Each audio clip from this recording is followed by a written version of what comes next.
오늘은 숨겨진 제자들의 역할 이런 제목으로 말씀을 나누려고 합니다. 몇 년 전에 어떤 분이 저에게 책을 한 권 보내주셨습니다. 조용한 지도력이라고 하는 그런 제목의 책, Leading Quietly라고 하는 영어 제목으로 된 책이었습니다. 이 책은 하버드 비즈니스 스쿨에서 티칭하고 계시는 조셉 바다라코라고 하는 분이 쓰신 책입니다. 일반적으로 지도력이라고 하면 윈스턴 처칠이나 아이젠하워 같은 역사의 전면에 나서서 세계를 이끄는 사람들을 생각을 합니다. 그런데 그분은 뒤에서 조용히 자신의 책무를 감당하는 사람들이 실제로 사회를 이끄는 지도자다, 그렇게 말씀하고 있습니다. 예를 들면 위험을 무릅쓰고 불길을 잡는 소방관, 조용히 거리를 청소하는 환경미화원, 또 병원에서 환자의 뒷바라지를 하시는 간호사, 이런 분들이 오히려 이 땅을 지키고 역사를 만들어가는 지도자라는 것입니다. 이와 같은 사람들을 그분은 unsung hero, 노래되지 아니한 영웅들, 찬양받고 알려지지 아니한 영웅들, 그렇게 그분이 표현했습니다.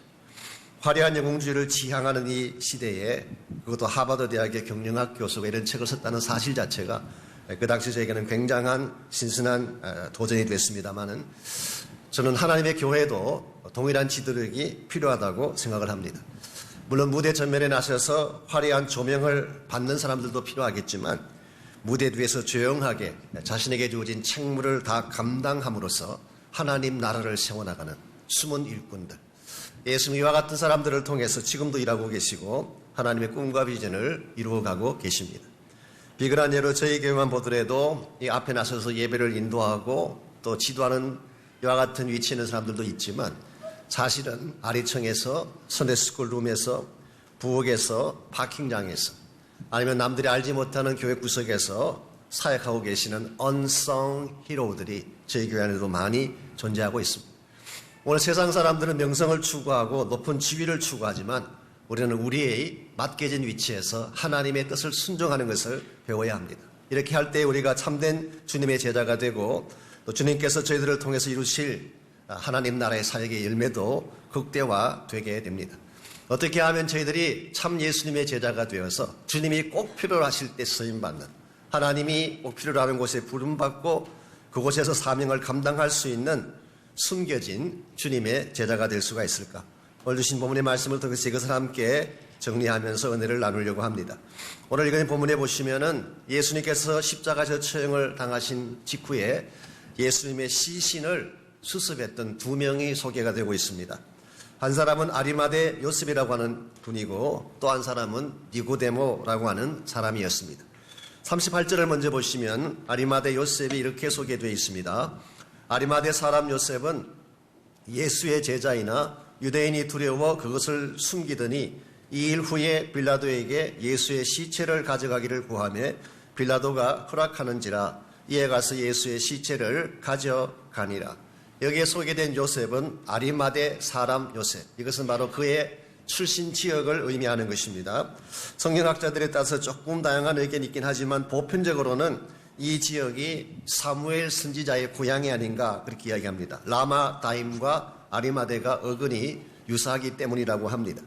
혹은 누가복음 23장 말씀에 보면은 유대인의 동네 아리마대라고 했기 때문에 maybe 예루살렘 북쪽에는 한 지역일 수도 있습니다. Anyway, 이 사람은 예수님의 제자로 오늘 본문에서 소개됩니다.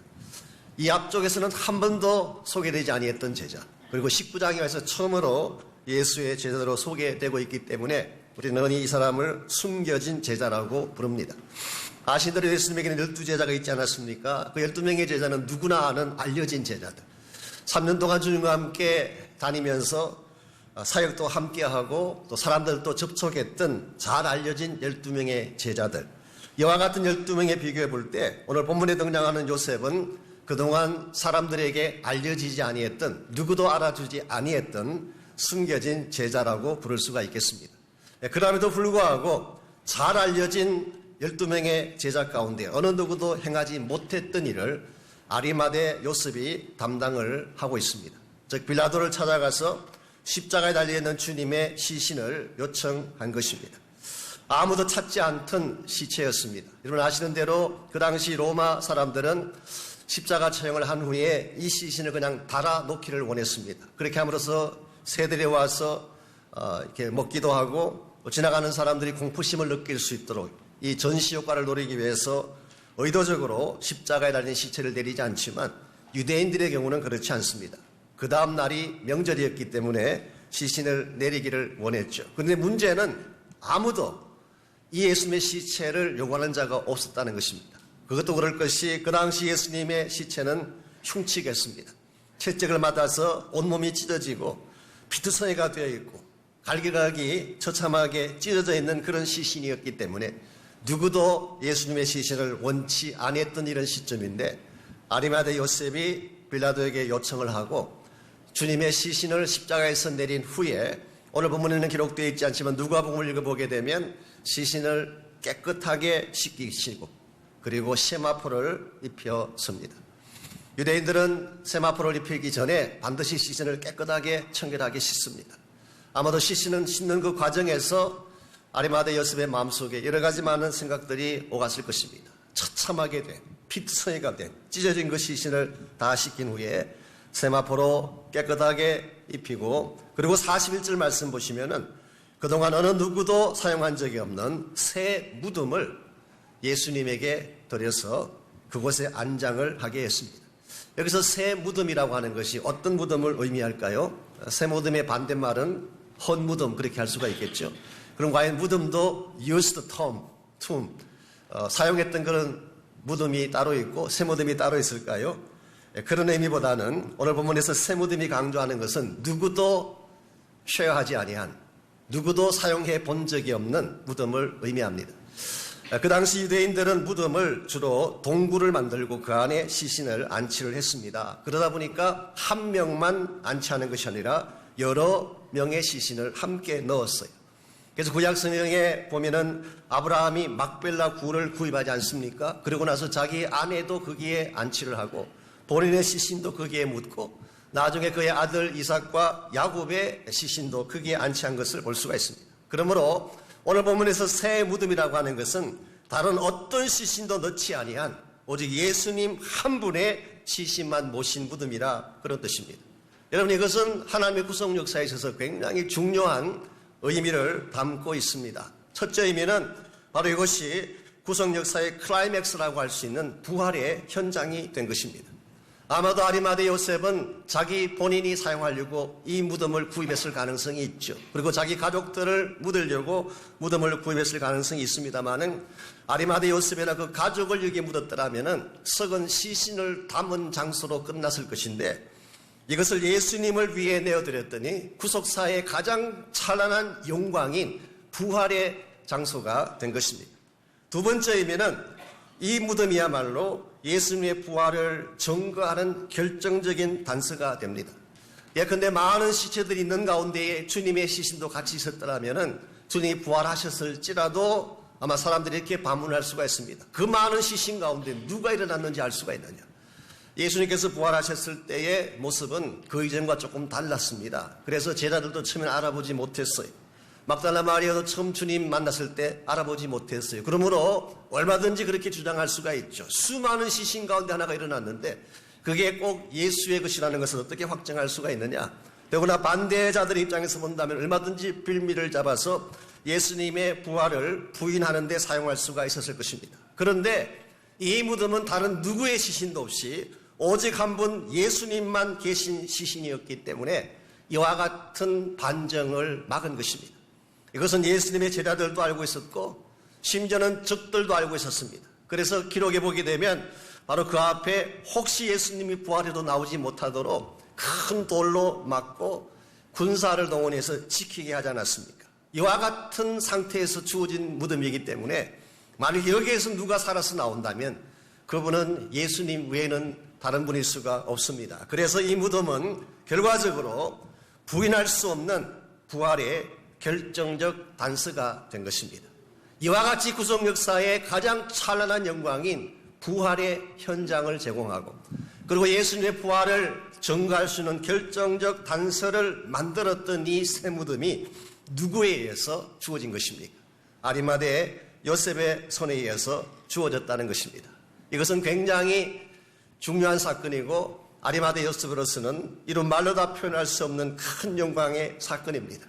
하나님이 결정적으로 구속 역사의 한 부분을 장식하실 때에 아리마대 요셉을 들어 사용하셨고, 바로 이 순간에 아리마대는 쓰임받음으로써, 요셉은 쓰임받음으로써 만고의 길이 남을 영광된 존재가 된 것입니다. 오늘날도 하나님은 드러난 제자들, 알려진 제자들을 통해서도 일하시지만 때로는 숨겨진 사람들, 알려지지 아니한 unsung 히로들을 통해서도 오늘 또 일을 하고 계십니다. 우리가 비록 유명하진 않을지라도 하나님이 필요로 하실 때에 꼭 필요한 그 순간에 부름받고 쓰임받는 존재가 된다면 우리 모두는 참 값지고 위대한 삶의 주역이 될 것입니다. 우리가 어떻게 할 때에 유명하진 않지만 주님 앞에 결정적인 순간에 쓰임받는 제자가 되어서 하나님의 목적 위에 달려갈 수가 있을까요? 오늘 주신 본문에 보게 되면 우리가 주님께 쓰임받기 위해서는 최소한 세 가지의 중요한 사실이 필요한 것을 오늘 성경이 가르칩니다. 첫 번째로 우리가 주님께 쓰임받으려면 영적 계기가 필요합니다. 내 삶을 드래스틱하게 바꿀 수 있는 영적 모멘텀이 있어야 한다는 것입니다. 38절을 다시 보시기 바랍니다. 아리마대 요셉이 지금까지 자신을 숨겨왔다고 했는데 그 이유가 38절에 소개가 되어 있습니다. 아리마대 사람 요셉은 예수의 제자이나 유대인이 두려워 그것을 숨기더니 그랬습니다. 유대인을 두려워한 나머지 본인이 예수의 제자된 사실을 밝히지 않았다는 뜻입니다. 왜 그랬을까요? 본인을 밝히게 되면 잃어버릴 수 있는 무엇인가가 있었기 때문에 본인을 밝히지 아니한 것입니다. 공관복음서에 나오는 여러 가지 많은 기록들을 종합해 보게 되면 이 아리마대 요셉은 공회 의원이었다고 되어 있습니다. 여기서 말하는 공회는 유대 최고 의결기관인 산헤드린을 말합니다. 그 당시 70명으로 구성이 되어 있고 산헤드린의 회장인 대제사장까지 합하면 정확하게 71명으로 구성되어 있는 유대인들을 다스리는 가장 막강한 의결기관이고 법집행기관이었습니다. 그러므로 이와 같은 산헤드린의 회원이 됐다는 것은 굉장한 정치적인 권력을 가진 자라는 뜻입니다. 두 번째로 마태복음에 보게 되면 부자라고 했습니다. 돈이 참으로 많았어요. 보편적으로 정치적 권력을 갖고 돈이 많은 부자가 되면 삶이 좀 문란하든지 도덕적으로 부패한 것이 일반적입니다. 그런데 누가복음 23장에 봤더니 아리마대 요셉은 선하고 의로운 자다. He was good and righteous. 이것은 도덕적으로 깨끗하고 청결한 자라는 뜻입니다. 흠잡을 곳이 없는, 부패한 것이 없는, 한국식으로 표현을 하자면은 김영란법에 절대 걸리지 아니하는 사람, 누구의 것도 얻어먹지 않고 부패한 일에 연루되지 아니한, 돈도 있고 권력도 있었음에도 불구하고 깨끗한 도덕성을 유지한 사람, 여기에다가 한 걸음 더 나아가서 그런 하나님의 나라를 기다리는 자라고 했습니다. 즉 메시아를 앙모하는 사람, 성경은 이와 같은 사람을 경건한 자라고 부릅니다. pious, piety.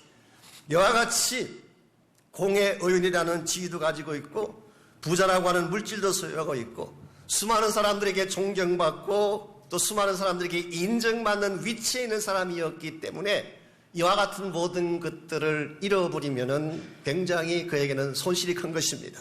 그래서 가진 것이 많았기 때문에 쉽게 결정하지 못하고 주저하게 되고 그러다 보니까 지금까지 그가 예수를 따르는 자라는 것을 밝히지 못한 것입니다.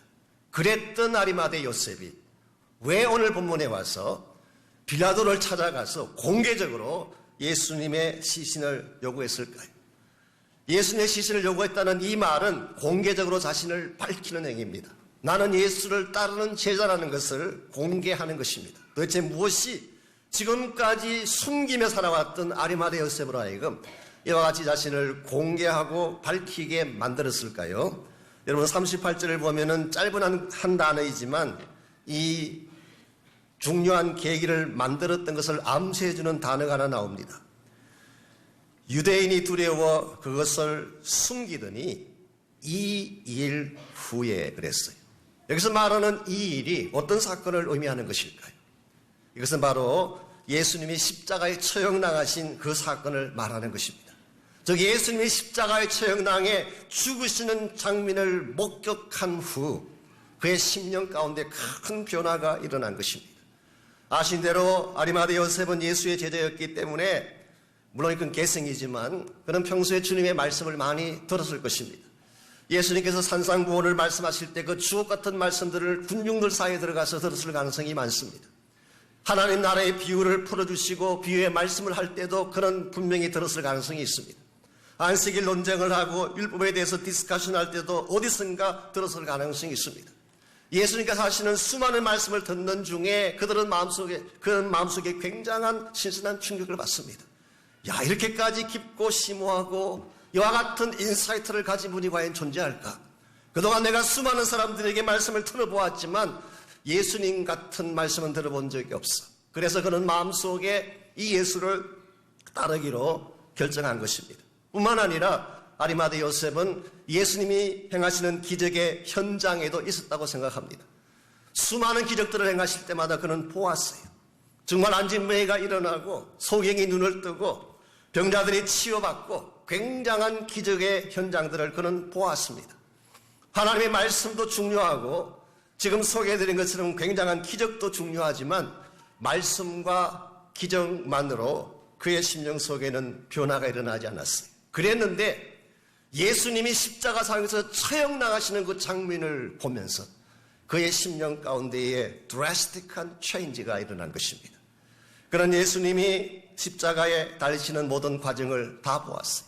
체포당하는 순간부터 무고하게 채찍을 두들겨 맞고 처참하게 십자가에 끌려가시는 모습도 다 보았어요. 정말 억울한 죽음, 항변할 수 있는 충분한 이유가 있는 죽음인데 그런 어린 양처럼 끌려가서 처형을 당하시고 더구나 십자가 위에서 자기를 못 박는 사람들을 향해서 기도했습니다. 아버지여, 저들이 하는 것을 저들이 알지 못합니다. 저들의 죄를 용서해 주십시오. 예수님의 십자가상에서 외쳤던 이 거룩한 사랑의 선포, 거룩한 용서의 선포를 보며 아리마대 요셉은 마음의 충격을 받습니다. 그리고 제60부터 90까지의 어둠이 가득 찬 가운데에 마침내 엘리 엘리 라마 사박다니를 외치며 죽어가실 때에 성소에는 휘장이 위에서부터 아래로 찢어지게 되고 무덤이 열리며 죽었던 자들이 살아서 나오게 되며 그러면서 정말 지금까지 우리가 보지 못했던 하나님의 아들이 아니면 행할 수 없는 이와 같은 일들을 바라보는 가운데에 그는 비로소 알게 된 것입니다. 마치 마가복음에 나오는 백부장의 고백처럼 He is truly the Son of God. 이분은 그냥 사람이 아니라 진실로 하나님의 아들임이 틀림없구나. 무엇보다도 이와 같은 예수님의 십자가 처형이 바로 자기 자신의 죄 때문인 것을 아는 순간 아리마대 요셉의 심장은 터지는 것 같았을 것입니다.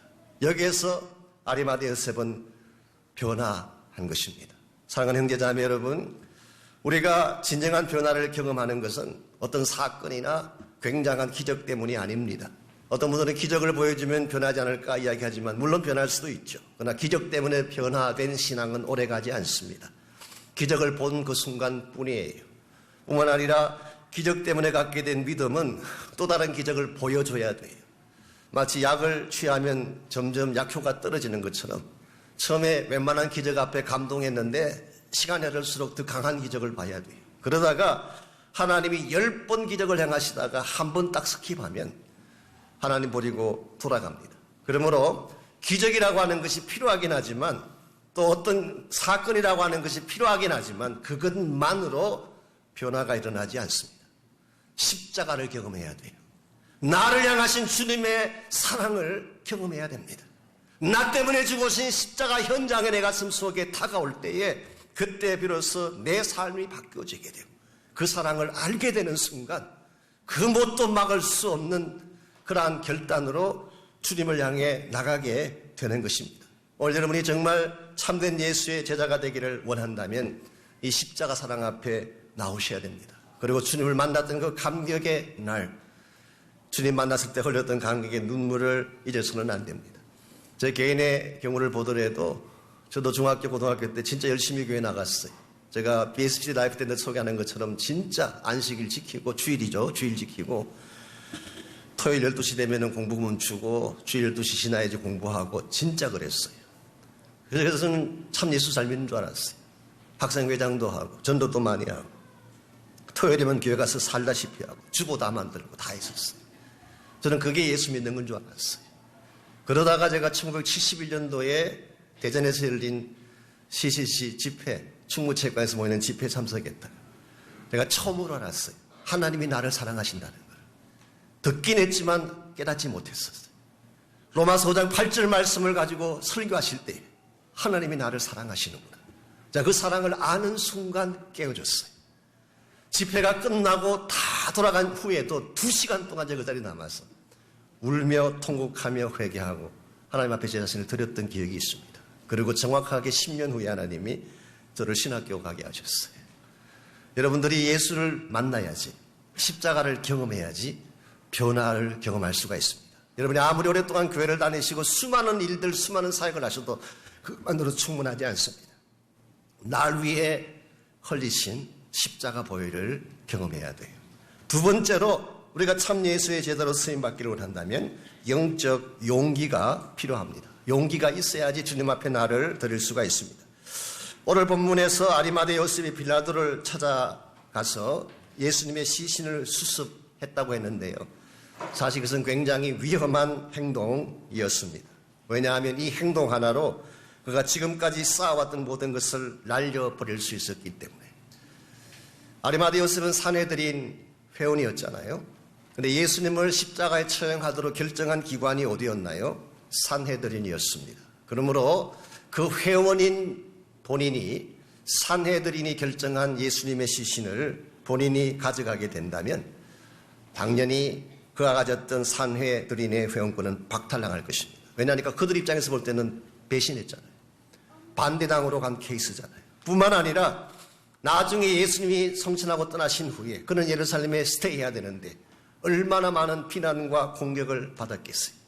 그 당시는 다행히 컴퓨터가 없었기 때문에 다행이지 악플이 얼마나 심했겠어요. 그냥 컴퓨터만 오픈하면 죽일 놈 살릴 놈 수많은 메시지 올라오지 않았겠어요.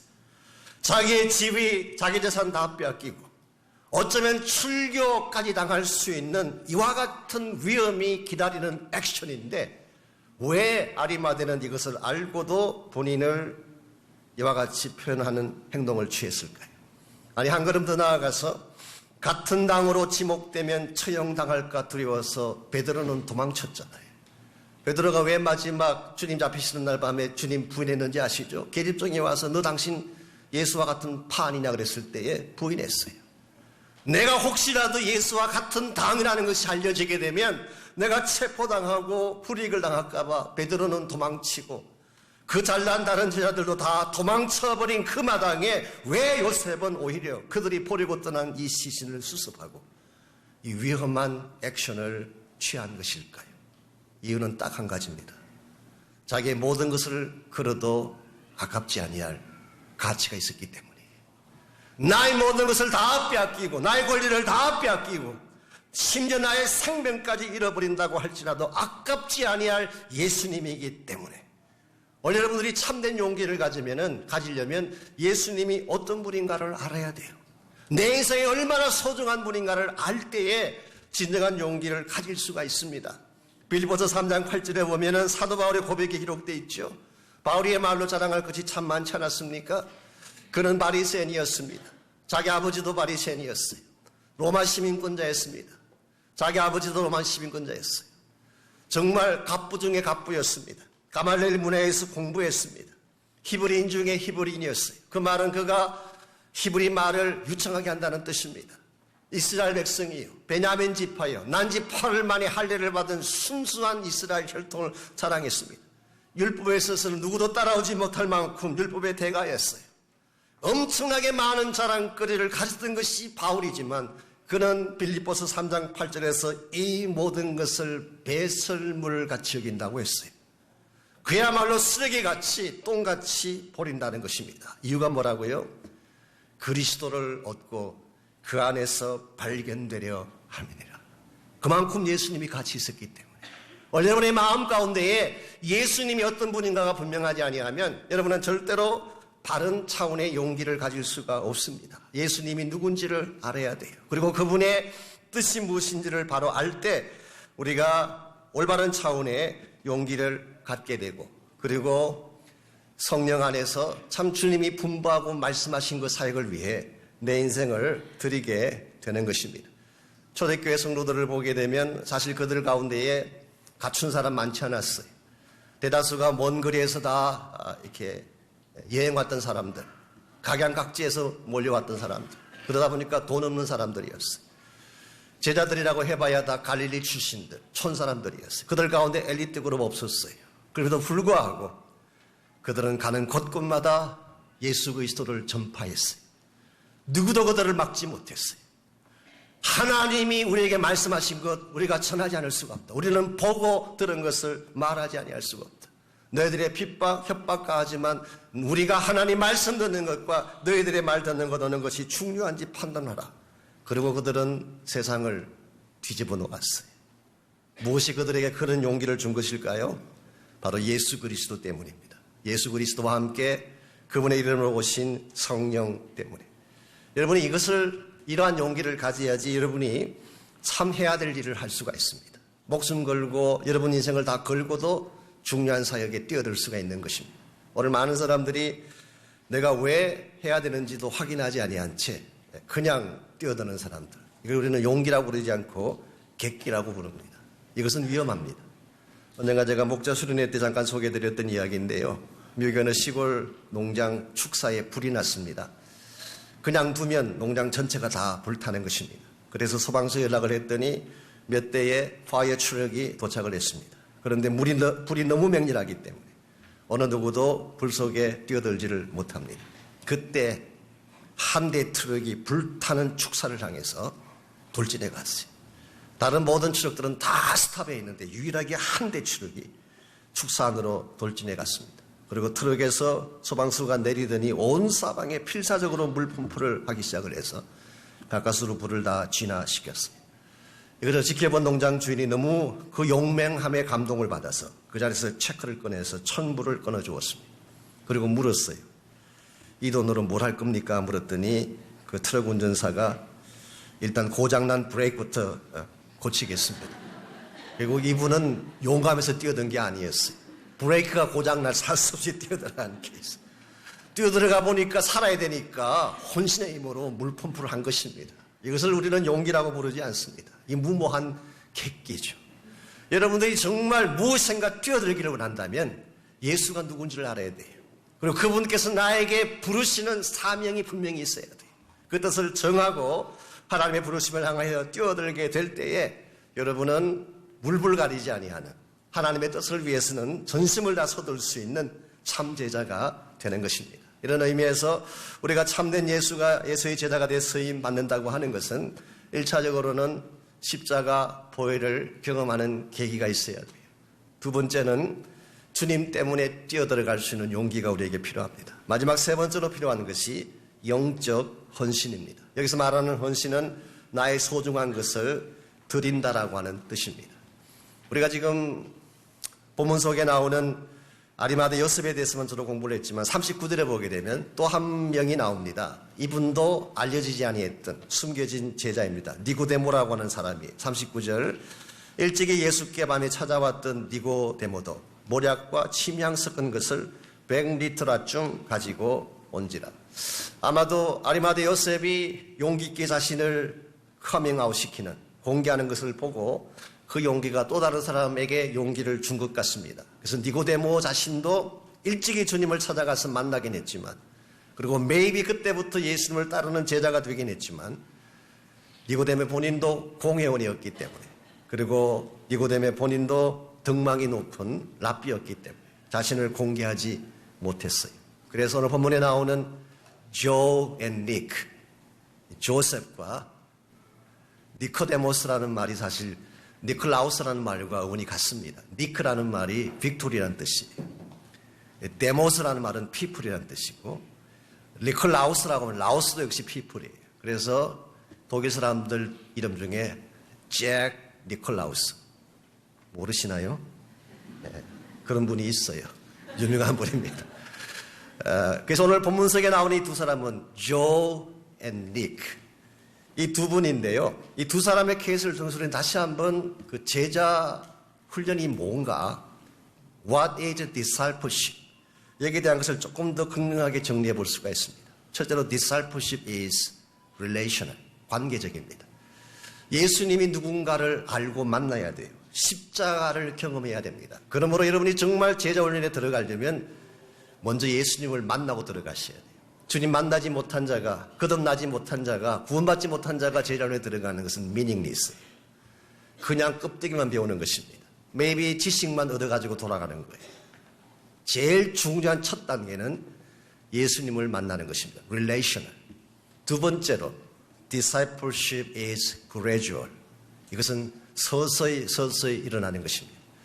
니고데모가 예수님 만난 것이 요한복음 3장이에요. maybe 예수님 사역의 초창기라고 할 수가 있습니다. 그랬는데 19장에 와서 비로소 본인이 제자가 됐어요. 3년 이상의 세월이 걸린 것입니다. 어떤 분들은 제자 훈련 받으면 즉시 하루아침에 그냥 성자가 되고 천사가 된다는 분이 계시지만 그것은 impossible 합니다. 그런 일은 절대 일어나지 않아요.